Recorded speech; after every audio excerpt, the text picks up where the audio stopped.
So, good afternoon, President von der Leyen, dear Ursula, President Michel, dear Charles. It's great to see you here. Welcome to the NATO headquarters. We have just discussed Russia's brutal, unprovoked, ongoing attack on Ukraine. This is barbaric, and we condemn it without any reservations. We are at a grave moment for the security of Europe. Russia is attempting to turn back the clock by force, to re-establish a sphere of influence, and to undermine the global rules that have kept Europe safe for decades. We have all made tireless efforts to engage Russia in diplomacy, but Moscow has refused dialogue and chosen aggression.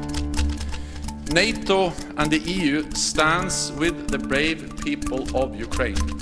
We support Ukraine's sovereignty and territorial integrity, and we support the right of self-defense.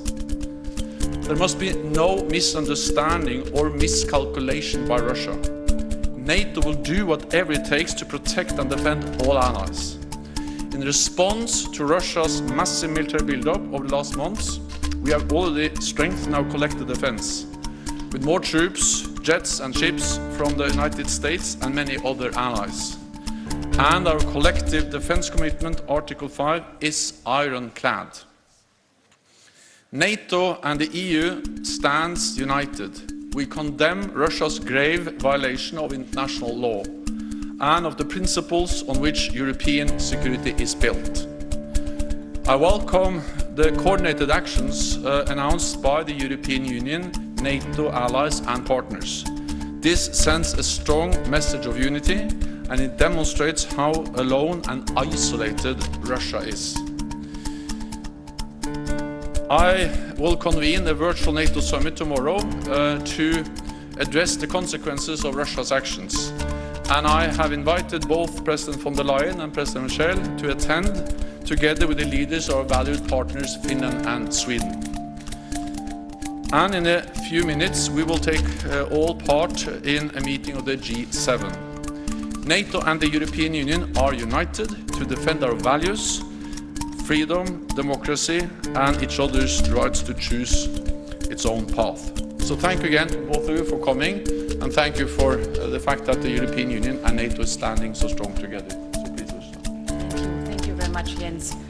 We are at a watershed moment, and the three of us standing here together is yet more proof of how closely the European Union and NATO are responding to the Kremlin's action.